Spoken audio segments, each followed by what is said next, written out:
Hi guys, welcome to this new Arabic lesson with me, Maha. Today I'm going to teach you everything regarding the genitive construction. How to say I saw my mom's car, the house of the student, the book of my English teacher, how to make everything belong to something else.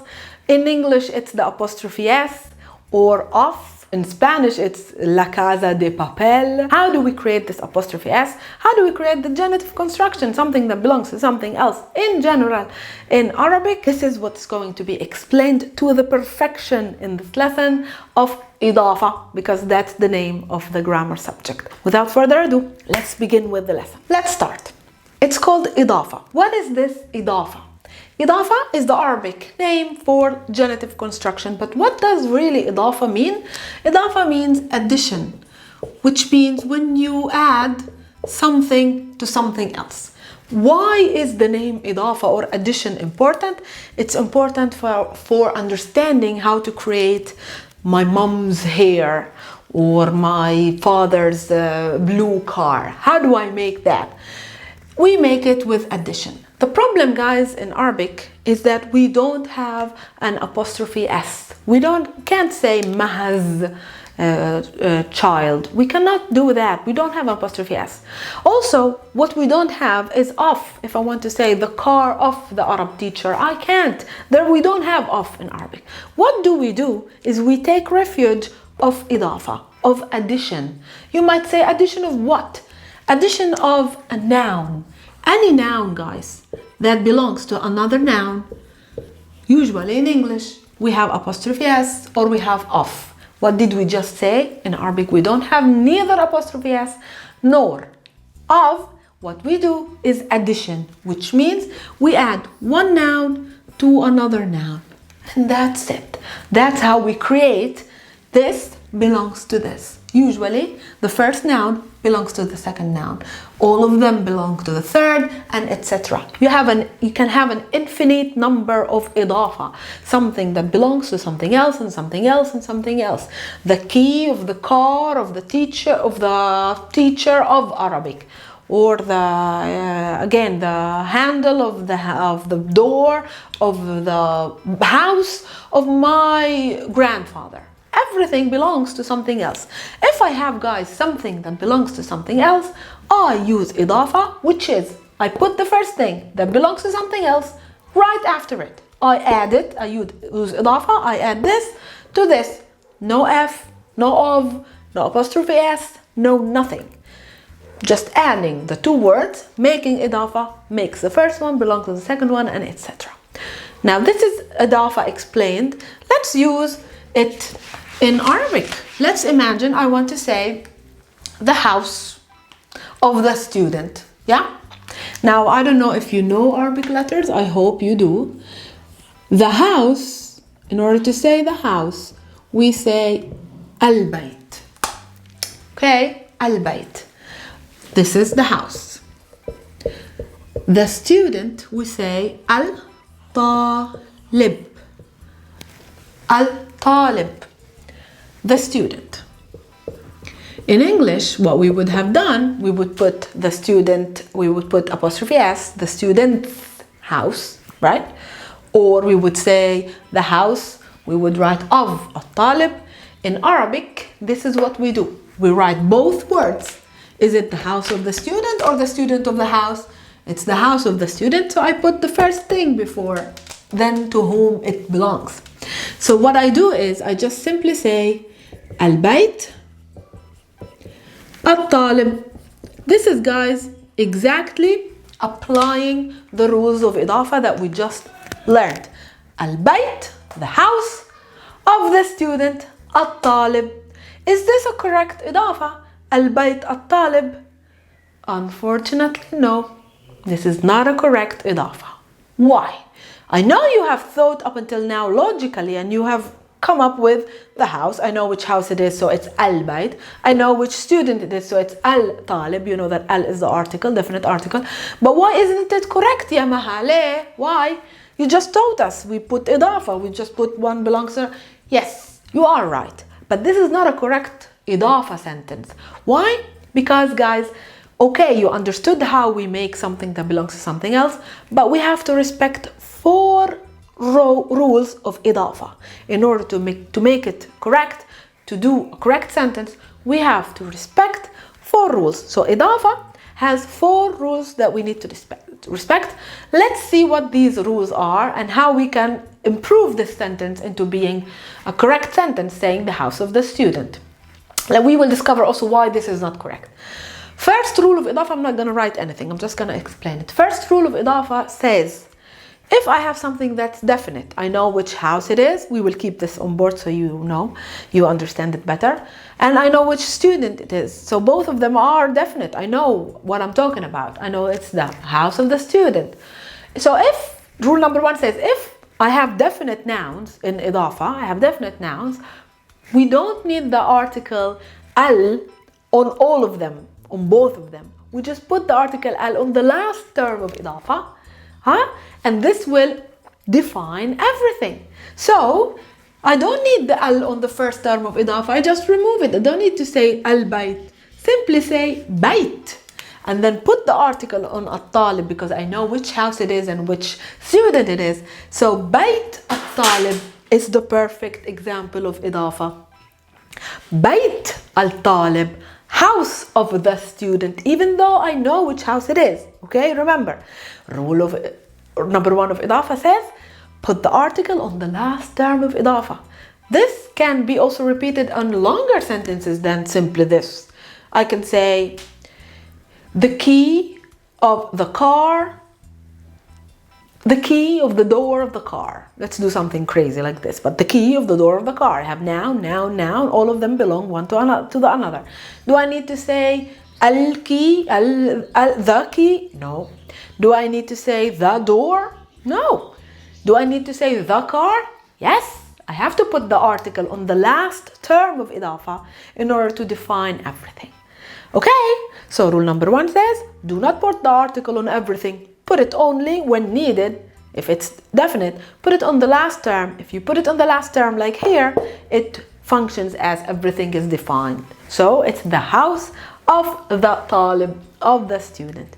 All right, without saying the house, saying house of the student. All right, this is rule number 1. Rule number 2 of Idafa says, if I have, I will keep the same sentence. If I don't want to say the house of the student, I want to say the house of my mom. So let's repeat everything. We have to write everything. Is it house or the house? It's the house. So it's al-bayt. Al-bayt. Now my mom. Is mom. Ummi, that's my mom. Because you know that we define with the E, adding the E at the ending, it means my. So my mom. I think we already understood rule number 2. Rule number 2 says, guys, it says respect rule number 1. If things are definite, if I'm saying the house of my mom, put the article on the last term. So let's start respecting also rule number 1. Do I need to say al-bayt ummi? No, because respecting rule number 1, we remove the article from the first term, we keep it on the second term. Now we will arrive to rule number 2. Do I need to put al-ummi here? Even though I know which house it is, I usually have to add the article to ummi. Do I need to say the my mom? Or it's enough to say my mom? It's enough to say my mom. We cannot say the my mom. We can't say al-ummi. It's either ummi or al-um, or the mom. Ummi is already defined by the possessive adjective e, which means my. So bayt ummi, the house of my mom. This way I know which house it is because I defined ummi, my mom. So this is rule number 2, guys. Rule number 2 says, if I'm talking about things that are defined by the possessive adjective, the car, the door of my car. So it becomes bab, not al-bab. Bab, sayyarati, my sayyara. Do I say al-sayyarati, the my car? No. Simply, it's defined by the possessive adjective, so no articles here. And no articles here, of course, because we are also applying rule number 1. So number 1 and 2 are clear. Now let me go on, and teach you rule number 3 in order to have a perfect idafa. Rule number 3 should be respected. Rule number 3 says, if I want to say the house of Maha, Maha's house, the house. Again, it's the house, so it's al-bayt. Should I write al-bayt? No. I remove the article because I'm respecting rule number 1. I'm respecting rule number 2. No, I'm respecting rule number 3. Why? Rule number 3 says, if the second term of idafa is a proper name, Maha, Marco, Ali, Muhammad, do I say the house of the Maha, of the Paul, the Tom? No, simply Bayt Maha. What is the meaning of you just saying Bayt Maha, house Maha? It means it's an idafa. Why? Because Bayt is a noun and Maha is a noun. Do I need articles here? No. Do I need articles here? No. Bayt Maha means the house of Maha. I know which house it is because this is definite. Even though it doesn't have the article al, but it's still definite. So this is rule number 3. Bayt Maha, Abu Muhammad, Ukht Ali, the sister of Ali, Ali's sister. Simply write Sister Ali. That's how we create idafa in rule number 3. Now rule number 4 is very important and I want you to concentrate. If I want to say the car of Maha, let's say, just make it simpler. So how do you say the car? We say al-sayyara.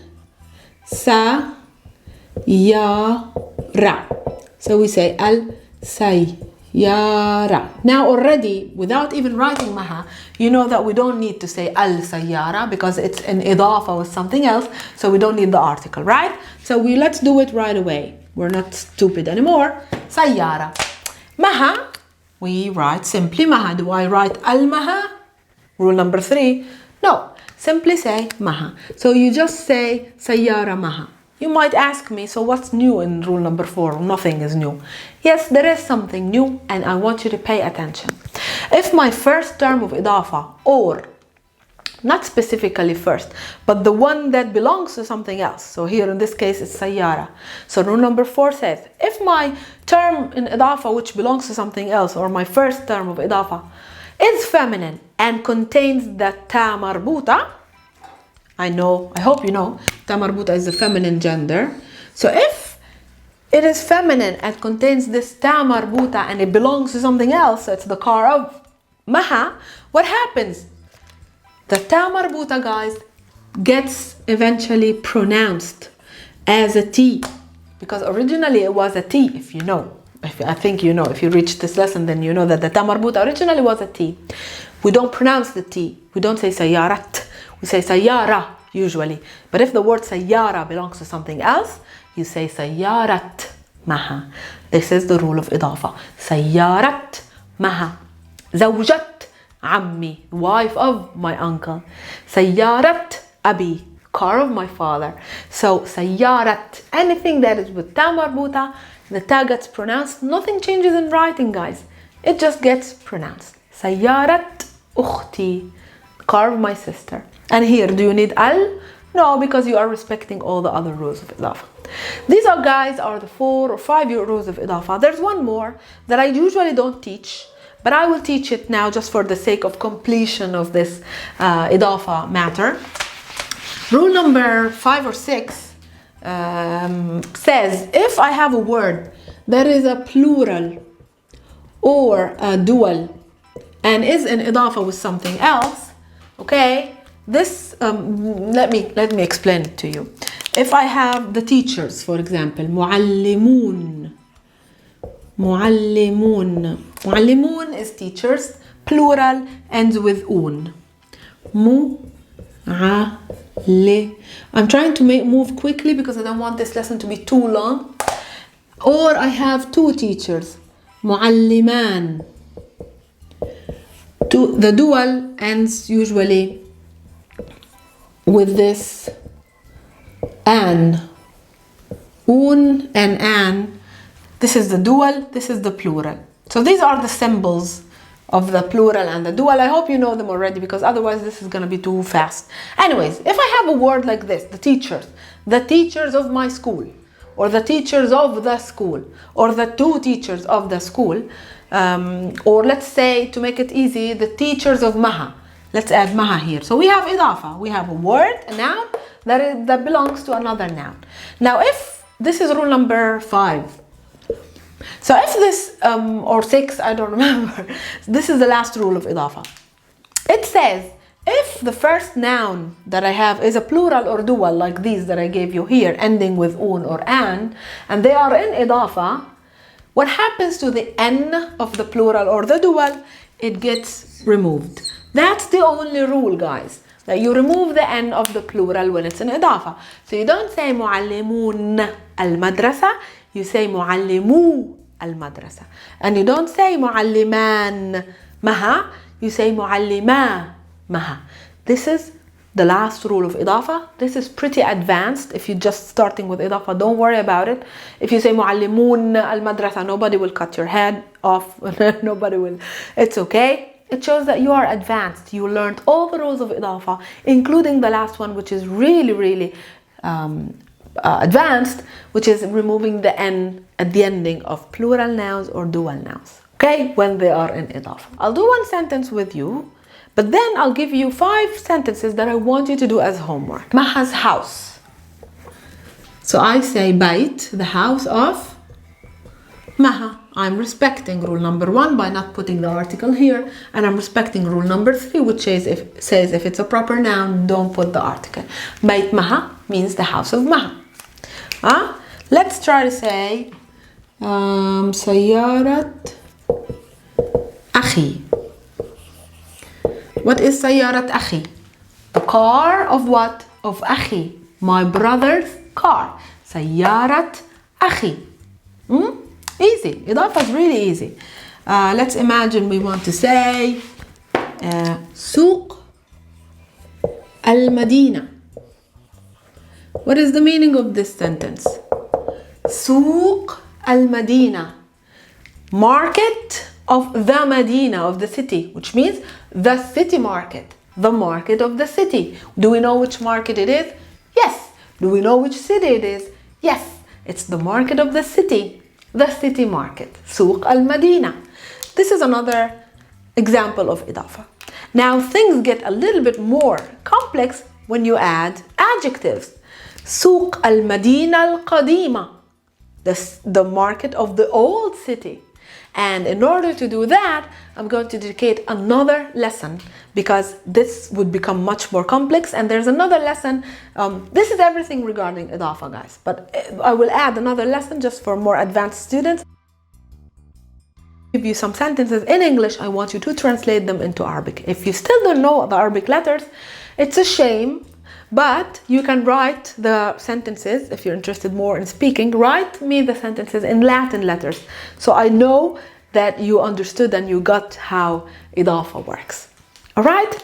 So do your homework. I hope you like this lesson. If you like it, please leave a comment below and subscribe to the channel. Make sure to turn on the notifications bell, and please follow me on Instagram at MAHA'S and on Facebook at Learn Arabic with Maha, and I will see you in a following Arabic lesson regarding Idafa and adjectives soon, inshallah. Do your homework. مع السلامة.